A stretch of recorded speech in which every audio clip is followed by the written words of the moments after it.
Hi, and welcome to this week's episode of The Art of Nutrition. I'm your host, Juan Villarreal. Today, we have a very special guest, Dr. Terry Wahls. For those of you who haven't heard of Dr. Wahls, she's a physician from Iowa who was diagnosed with MS back in the year 2000. Today, she shares her story on how she went from being in a wheelchair and dealing with the MS with very little mobility to being able to walk and ride her bike once again. Now, she's going to share step by step on what she did to help her recover. And what I find fascinating is the biggest component of what she did was her diet and what she was eating. And she's going to tell you all about it now. Also, if you haven't seen her, she did a TEDx talk that you can find today on YouTube. And up to date, her talk has over 800,000 views. So she's touched a lot of people in just the past few years. And she continues to make strides to help people every day. And you're going to hear her story today on The Art of Nutrition coming up right now. And welcome to The Art of Nutrition. Today's guest, we have Dr. Terry Wahls. Dr. Wahls, welcome. Thank you. Now, I know many people listening to the show have heard of you, Dr. Wahls. If you guys haven't heard of Dr. Wahls, you're in for a really special treat. Dr. Wahls is most recently known for healing herself of MS. I found her through her TED Talk that she did, her TEDx Talk. And before we go into the MS, before we go into the talk, Dr. Wahls, let's learn a little bit more about you and who you are. You have a medical background, I understand that. Tell us more about that.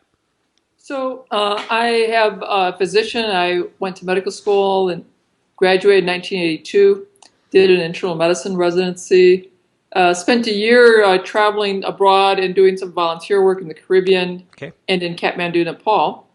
Then I came back, practiced at Wisconsin for 13 years, then came to the University of Iowa, where I've been teaching and now conducting clinical research as well. Very good. How did you get into medicine? Tell me more about that. Actually, it's sort of an unusual background. I have a fine arts degree in studio art in painting, and then decided that I was not going to go off to graduate school in art.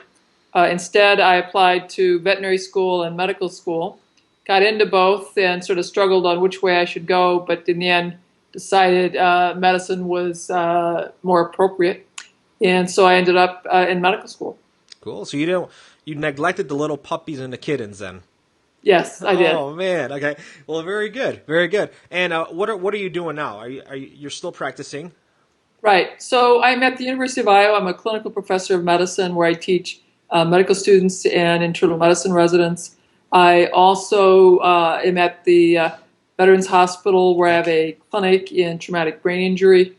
And I have a clinical trials, one in traumatic brain injury, the other in multiple sclerosis, where we're testing the interventions that I did in others with secondary progressive multiple sclerosis. Okay, very good. Very good. So you mentioned multiple sclerosis. Tell us about that. How long ago? That's a disease that currently we consider that the immune system, that is our white blood cells, are attacking the brain and the myelin or the fatty insulation on the wiring between brain cells. And that insulation is gradually destroyed, it breaks down, and the consequence of that is that the communication between the brain and the body, that is either our sensory communication, as in our vision and balance, or our muscle communication, that is our strength, is disrupted and we become weak. We have problems falling, stumbling. We can have problems with balance, with vision, with coordination, with hearing. And as the disease progresses, people will eventually begin to have problems with their thinking abilities as well. It's a progressive disease. I'd say about 10% are diagnosed and do very well. 10% have primary progressive and go steadily downhill no matter what is done. 80% are diagnosed originally with relapsing remitting. That is, where you have acute spells where things are very serious and then you improve, at least somewhat. Sure. for a while, then you have another worsening episode, and then you improve. But after 10 years, about half of those people have transitioned to secondary progressive. And after 15 years, about 80% have transitioned to secondary progressive. And when that happens, you're just steadily getting worse. There is no periods of improvement, just this gradual, steady decline despite therapy. Is do you think, is it hereditary or The studies are really quite clear. There's a small hereditary component. So my brothers, for example, have about a 3% risk of having multiple sclerosis. okay? If my kids would have about a 5% risk of developing multiple sclerosis. If you have two parents, that risk goes up to 30%. Okay. So always it's something in the environment, the food you eat, the toxins to which you're exposed, the infections to which you've been exposed, they really account for the vast majority of your risk. So there's a small hereditary component, but your choices and your exposures are always the vast majority of the reasons why you get multiple sclerosis, or for that matter, high blood pressure, diabetes, heart disease, arthritis, other autoimmune problems, mental health problems. Always it's the environment that is the driving force. And I know it's very debilitating and very deteriorating. An uncle of mine, I've seen him basically steadily decline with it, and it Yeah. seems like it's not getting any better. So I hope that he can take advantage and watch this and learn a little bit more for himself.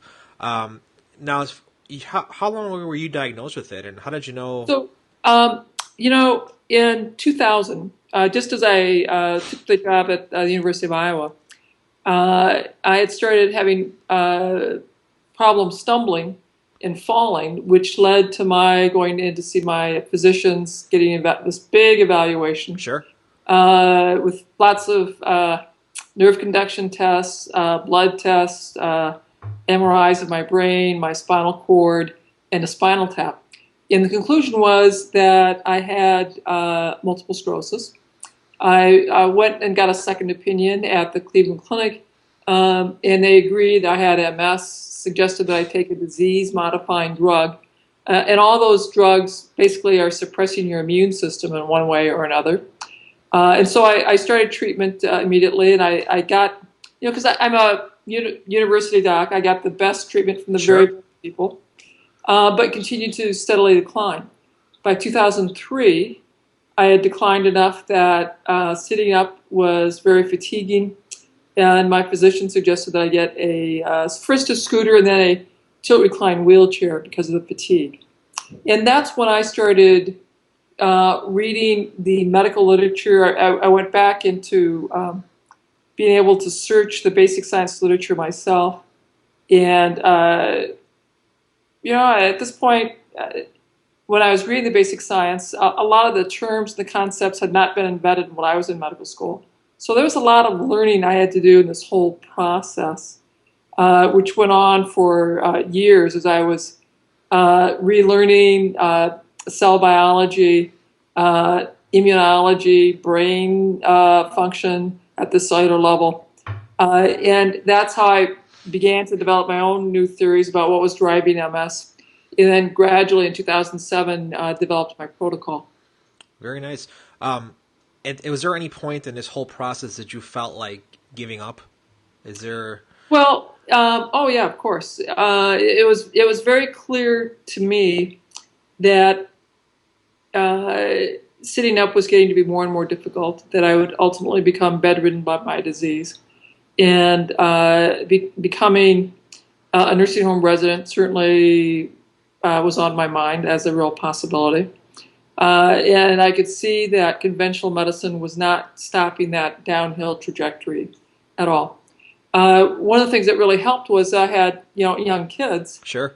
And so I knew that my kids were absorbing the choices that I made and what I was doing and how I was responding to the stress. So if I wanted them to have resilience to deal with the stress and the difficulties that would come in their life, I was going to have to show that kind of resilience, and get up every day, keep going to work, doing the best that I can, and realizing that you just don't quit. You don't give up because things are difficult.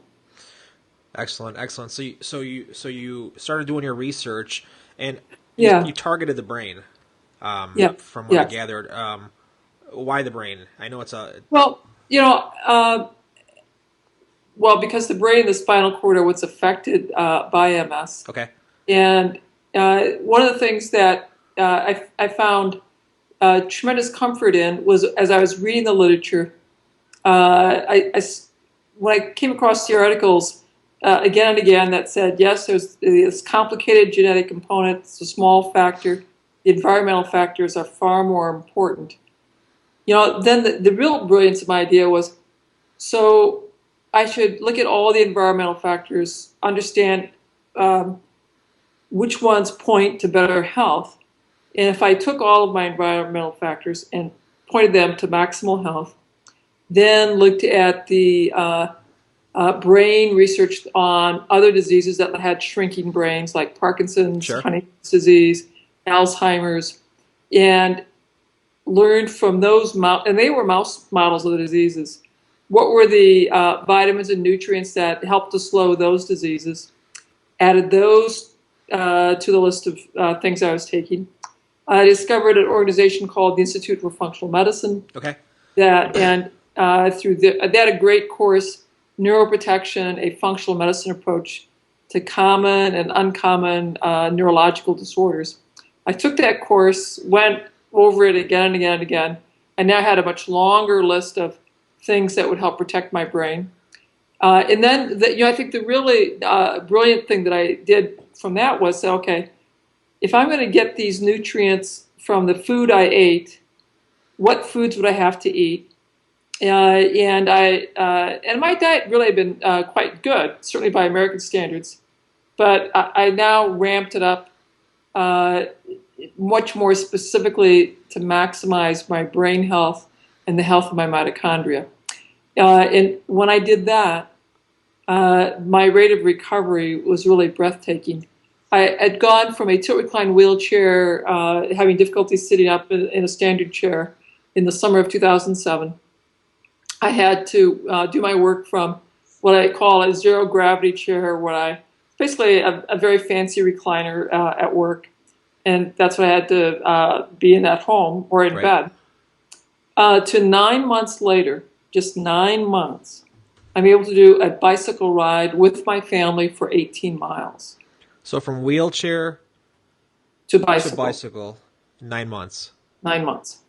And now I Wow. routinely bike to work. So the following year, after doing my bike tour with my family, I did a trail ride in the Canadian Rockies. Then the year after that, I started lecturing publicly about food as medicine. I published my book, Minding My Mitochondria. I was able to secure funding to begin a clinical trial testing the interventions I use on myself and others with secondary progressive MS. And in the fall of 2011, we presented the preliminary data at the 2011 Neuroscience Okay. Conference. And actually, we were given an award in terms of the hot topics Sure. because we had breathtaking results in that Sure. first wave of patients that we took through. We're now in our second wave of folks. And we've added folks that have primary progressive MS, which is even more difficult. And we'll be adding people through the end of October, I believe. Excellent. Our whole cohort, and we'll be following them for a year to see how they do. Great. Great. So you mainly did this through food. Um, So food is a very big component. We okay. do have vitamins and supplements. Okay. We teach people how to meditate. We teach self-massage. We design an exercise program for them. And we give them neuromuscular electrical stimulation programs that are designed uh, specifically to them in their exercise capacity. So this is certainly a very complicated, multimodal intervention. Um, Having said all of that, I think food is most important. If you don't get the food right, you'll go nowhere. If you get the food right, and you don't exercise and do the stim, you're going to recover, but it'll be much, much more slowly. Likewise, if you don't deal with the meditative stress reduction activities, again, you'll recover more slowly. So I think food is the basis. All the other things are very supportive and will speed the rate of recovery. Before we go into the food, you mentioned meditation. Yes, I know meditation is very, very popular. Some people buy it, some don't. I'm a big believer in it. yes, yes. What are your thoughts on medication and healing? So this is meditation or medication? Meditation, I'm sorry. Meditation. Okay. So, if you're stressed, and I see a lot of problems with stress hormones in my traumatic brain injury clinic from the veterans coming back. And it's probably fairly true for most of us in modern society. Our stress hormones are up through the roof. We have forgotten how to actively reduce and quiet our stress hormones back to idle. Because you need stress hormones to get through the acute crises, but you also need to rapidly clear them so everything is back to idle. Otherwise, it's a bit like taking your favorite sports car, draining the oil, and then driving it pedal to the metal with the Right. RPMs in the red zone, and then going, why'd the engine blow up? If we're driving our metabolism with that very high stress hormone level continuously, it's like driving that sports car into the ground. But what we're blowing up are our blood vessels and our brain and our heart. That's why we see these people with high blood pressure, heart disease at very young ages, and why they have such severe mental health problems, also again at very young ages. It's the stress hormones out of control. Do you currently meditate right now then?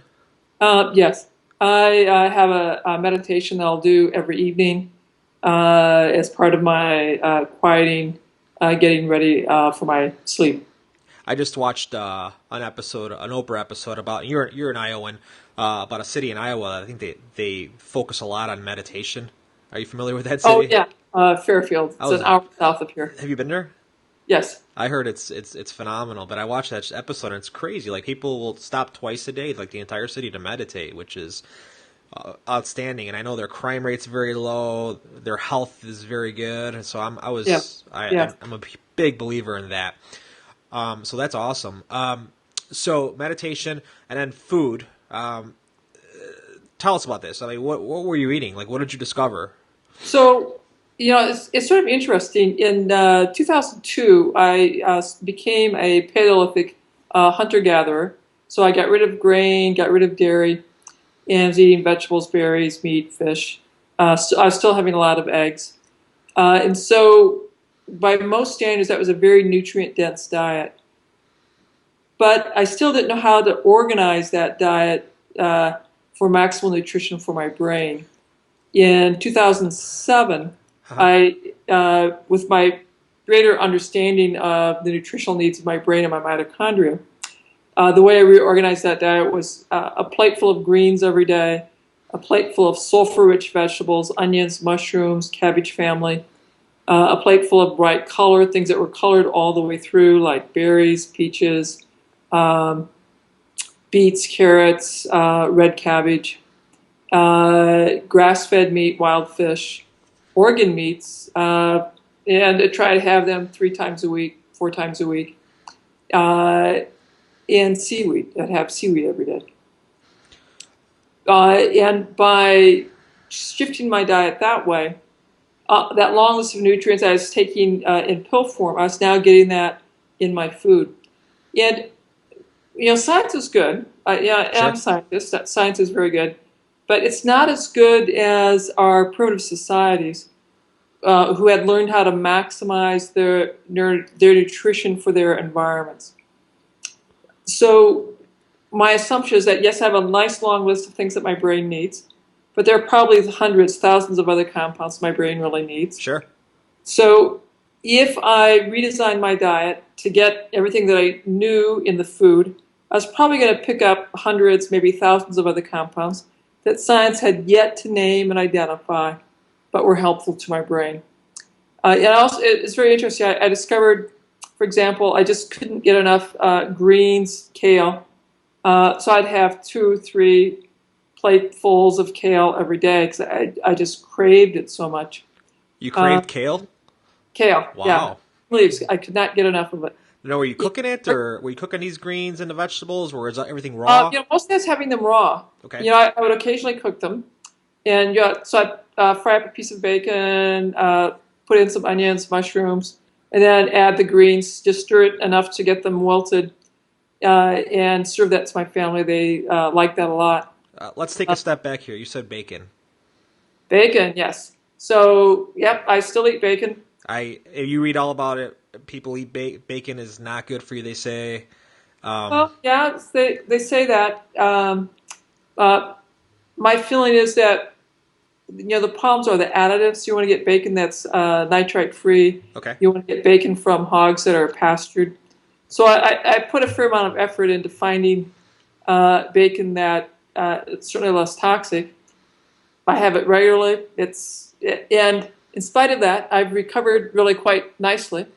And if you look at traditional foods such as with the nourishing traditions people who follow the dietary advice from Weston Price Right. and Francis Pottinger, they're okay with eating bacon. They don't want it filled with nitrates, and they want grass-fed, pastured hogs. Uh, Take out the preservatives and nitrates and stuff like that. What's in it that's good? well, I would say it's the grass-fed, pastured animal. If you have animals that are as close to wild as we can get them in Okay. terms of being outside, being pastured, being able to graze with their preferred foods, that's what our DNA evolved on for 2.5 million years. Okay. That stuff we're okay with. It's the chemicals that we've added to preserve our food for mass production that confuses our biology. So I think one of the very important things to do is to stop getting processed foods. You actually have to cook. It's the chemicals added to processed foods that will confuse our biology, leading to unpredictable outcomes, worse inflammation, higher risk of autoimmune problems, higher risk of diabetes, heart disease, mental health problems. And then you said you also cut out the grains. Yeah, The I cut out the grains, cut out legumes, cut out dairy. I hear all the time, and I agree with you. I don't eat many legumes, but why did you cut out legumes? They're high fiber food. It's supposed to be really good for So, you. yes, and people have a hard time getting their mind around cutting out the whole grains, cutting out dairy. So, our species evolved for 2.5 million years. Okay. And then 10,000 years ago, humanity started having agricultural products, and we had grains, potatoes, legumes, and dairy. All of that popped into our diet between 10,000 and 8,000 years ago. In the history of genetics, that's a very, very brief time. Sure. And some of the unintended consequences. When we're eating foods, well, let me back up. You and I have 1 trillion cells in our body. Right. We have 100 trillion yeast, bacteria, parasites living on our skin, in our nose, mouth, and in our bowels that live on the food that we eat and feed them. They will digest our food, digest each other's byproducts, and eventually we poop them out. Right. Now, though their byproducts will diffuse into our bloodstream, where they're either very helpful in our biology Mm-hmm. or they're toxic and we have to excrete and get them out. So over that 2.5 million years, the old friends, that is the bacteria, yeast, parasites that live in our bowels, co-evolved with us, and we learned how to thrive. And our ancestors that had figured out how to handle all those metabolic products had reproductive fitness, had babies, and continued the lineage. And the ones that couldn't didn't have babies, and they were taken out of our ancestral pool. Right. And about 10,000 years ago, we shifted what we were feeding the 100 trillion. And as we added more carbohydrates and sugars, that are found in grains and legumes, we shifted the bacterial species. So now we have sugar-loving yeast, parasites, and bacteria. And when you have these sugar-loving yeast and parasites, you're more likely to have species that break down a compound called zonulin, which is the cement that holds our small bowel cells together. Okay. And it's the cement that holds the endothelial cells together in the lining of our blood vessels and in the lining of our brain. And as that breaks down, then molecules that aren't completely digested can diffuse into our bloodstream. And those molecules include gluten, which is a protein molecule in grain, and casein, which is very similar to gluten. There's amino acid sequences that look the same, so your white blood cells think those two proteins are equivalent. And about a third of the population has the genetics that if those proteins are getting into our bloodstream, we are likely to eventually become allergic to them and have a immune response that ramps up the risk of autoimmunity, mental health problems, things like asthma, eczema, thyroid Sure. disease, bowel, multiple sclerosis, mental health problems, heart disease, diabetes, obesity.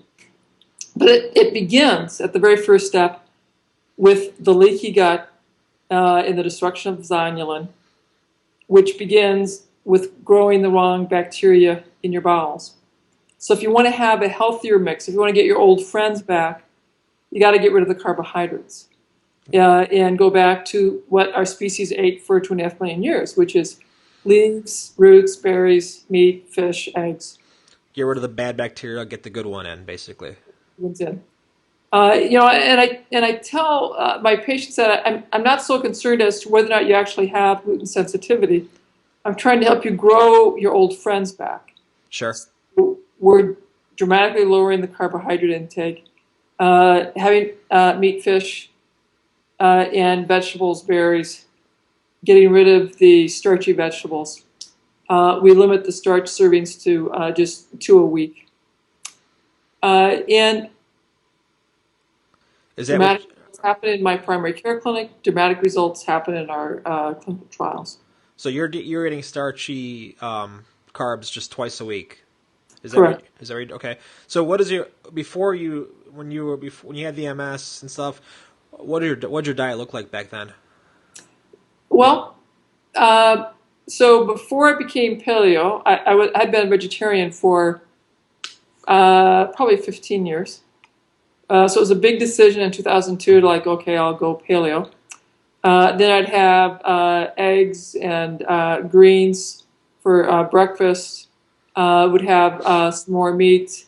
I was still having potatoes, yams a lot, and vegetables.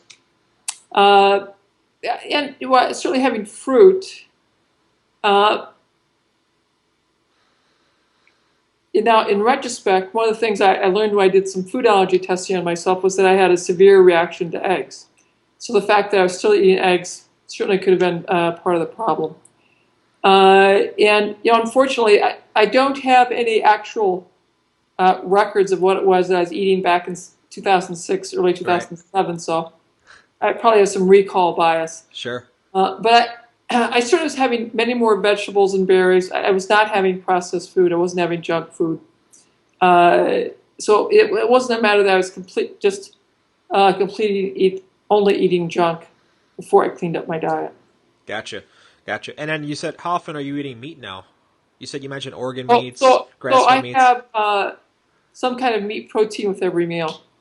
So this morning, a typical kind of meal, I will go see what kind of meat I have left over from the night before. I might wrap that in a kale leaf or lettuce wrap, Sure. eat that. Have bone broth. So this morning I had bone broth with some coconut milk and extra gelatin added. I broke my arm. I'm having bone broth with every meal. Oh, there you go. And so every meal will be some kind of meat. I'll have some greens with it, and I'll probably have some color with it. In the evening, I also have a bunch of my sulfur-containing vegetables, the onions, garlic, mushrooms, cabbage kind of stuff. Very good. What's your thought on? Um, I know meat is there. It's a double edged sword. Some people say, oh, it raises your cholesterol. I know there's a lot of raw foodists out there, vegetarians that don't eat it at all. Yeah. What's the thought on the paleo process So bringing meat? here's my thought on vegetarianism and meat. So there's some excellent literature that shows that if you're a vegetarian, you're much more likely to be B12 deficient. Unless you're taking a B12 supplement, you can't get enough B12 in as a vegetarian. Our body will only absorb animal sources of B12 because of the intrinsic factor that we make in our stomach to transport B12 into our body only interfaces with the animal sources. Uh, that means if you don't have enough B12, it screws up how you make brain structures. It also screws up how you excrete toxins. So over time, you're going to have a higher and higher load of toxins, and you're going to, over time, have more and more difficulty making the proper brain structures. Gotcha. For that reason alone, I think humans can't thrive and enjoy as great a health as the optimal health, without eating meat protein, at least some meat protein. Uh, in addition, in order to have a complete protein, you have to have grain and legumes at every time you eat, so you have protein. Right. Many vegetarians simply stop eating meat, but don't understand how to make a complete protein, and they don't understand that you have to eat vegetables. So you have a lot of, particularly young kids, decide they want to quit eating meat, and so they take that out of their diet, but they still eat a lot of white flour, sugar, processed foods. They don't know how to make a complete protein, and they don't like vegetables.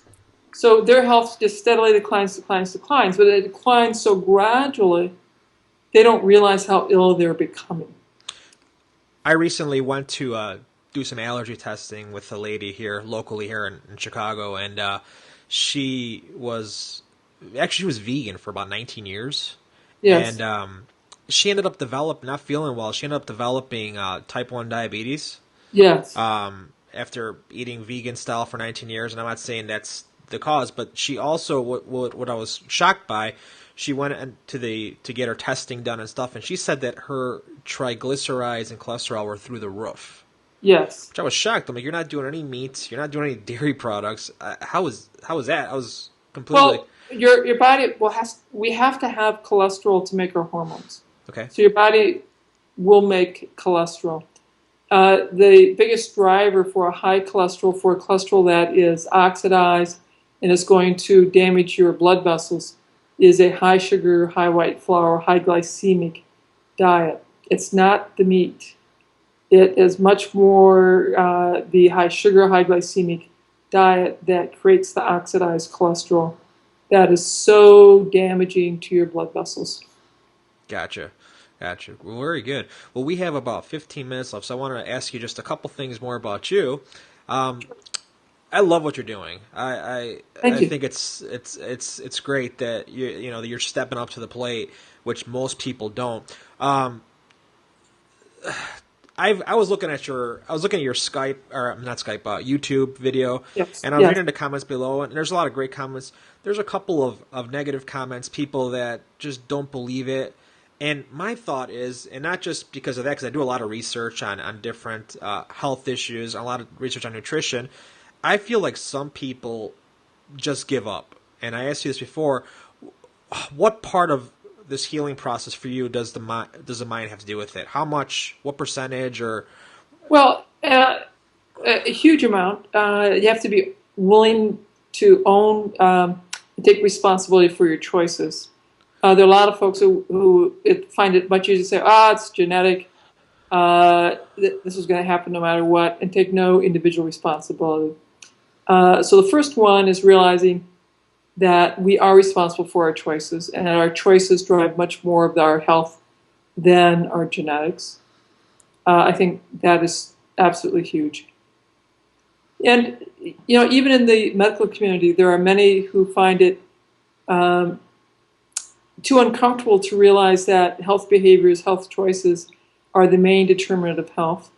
I give the medical students and the young physicians a very hard time telling them that if you won't master your health behaviors, learn how to eat for maximal health, learn how to manage your stress, and maintain an exercise program, you will not be able to teach your patients. But if you master all of those things now as a medical student and as a resident, you'll retain your excellent health. Plus, you'll be able to effectively teach those skills to your patients. Gotcha. Well, very good. That definitely makes a lot of sense to me. And I noticed that when I come in with a positive, bright attitude and open to things, I just things flow a lot better for me health wise. Absolutely. Absolutely. And so, like I said, I love what you're doing, and I like where you're headed. Like, what? So, what do you want to be remembered for? Well, I plan on changing the world. I want people to understand health belongs with myself, my decisions, my choices. It's not a responsibility of my physician, my government, my health insurance, or healthcare funding. It begins with me, my choices, my kitchen. And I truly believe you'll change the world. I Well, feel that's your wonderful. energy, which We'll see. is yeah.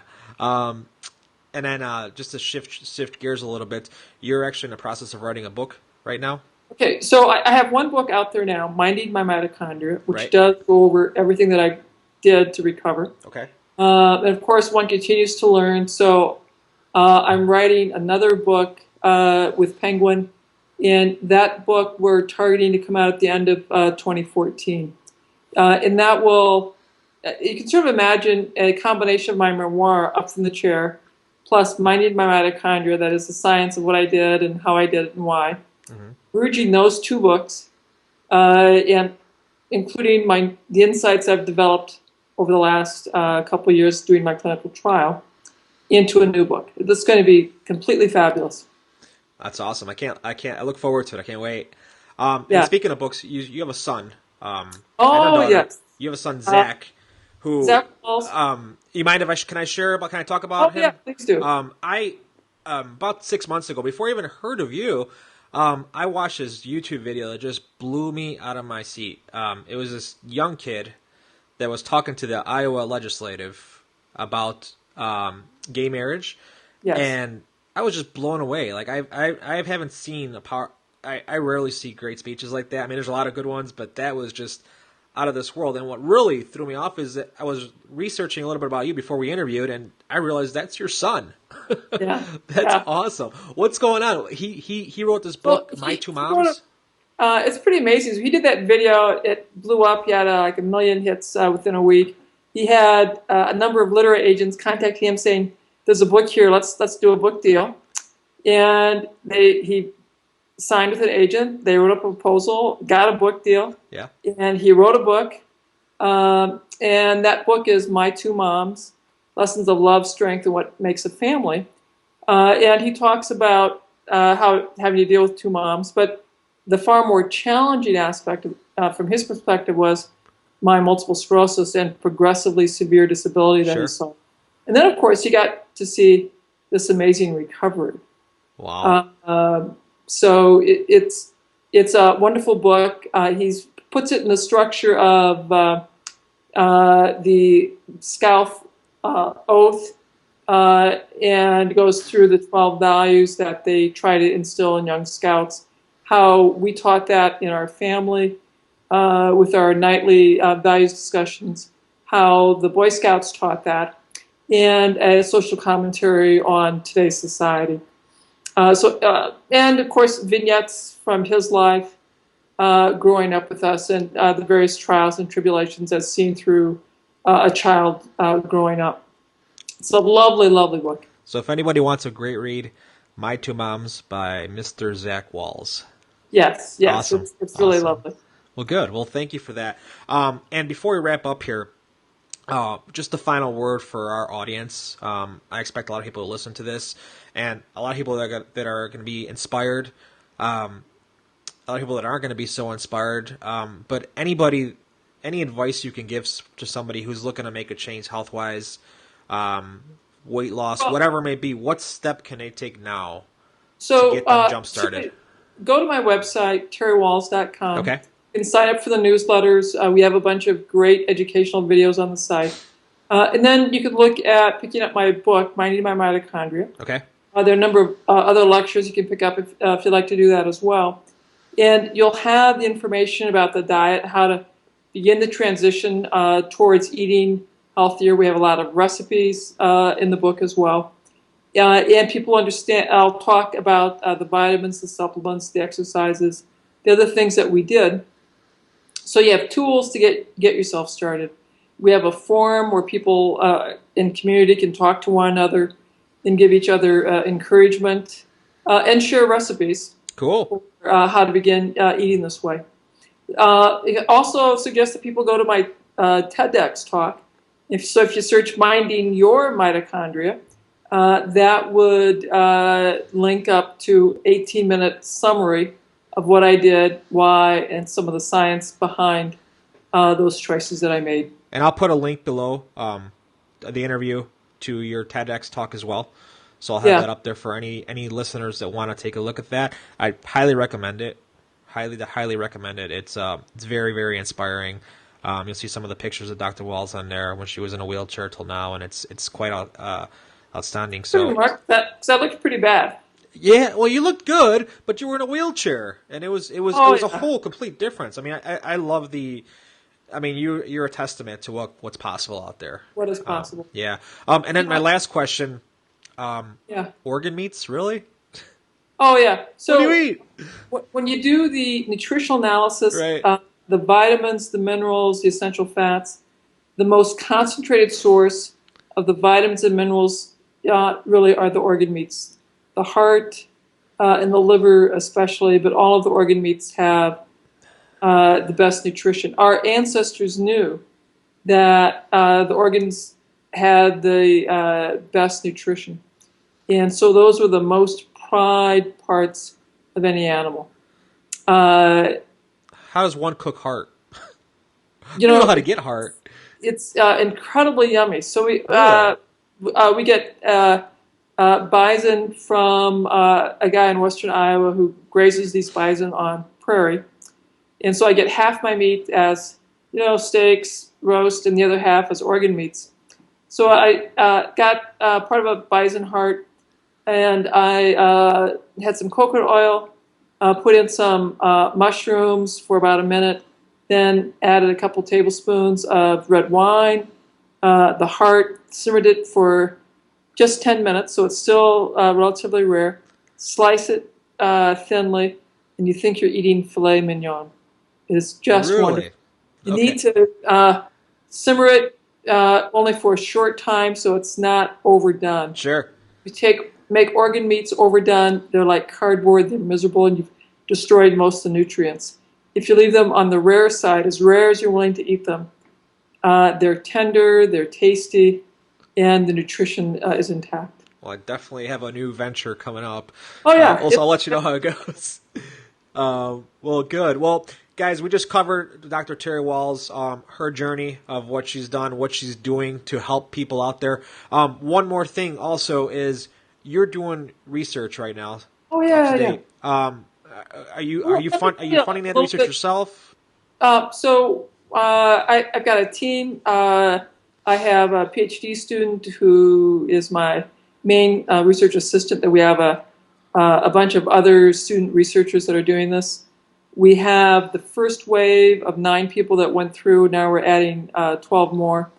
What I've seen, some remarkable results. Now, not everyone has the same kind of result that I have, but clearance of fatigue is very common. Clearance of thinking, the brain fog, that's also very common. We have one lady who went from cane and walker to being able to jog. I have a lady who, with primary progressive MS, primary progressive, currently no FDA-approved treatments. These people get steadily worse no matter what is done. She came to us walking with 2 canes. She can now walk with no cane. Wow. She can now walk with no canes. And so we certainly are seeing a lot of improvement in fatigue, or resolution of fatigue. a lot of resolution of the brain fog. And we are seeing, for some people, really quite significant improvements in walking and gait. And fixing gait is a long, slow process, I would say, for the majority of folks, because you have to rebuild so much. And it takes 7 years for a brain cell to go from my high in my spinal cord to get all the way down to my legs. Okay. Get someone fully recovered, I think it's probably a 7 to 10 year process. Gotcha. Well, that's great. I'm excited. And how do you fund your research? What do you do?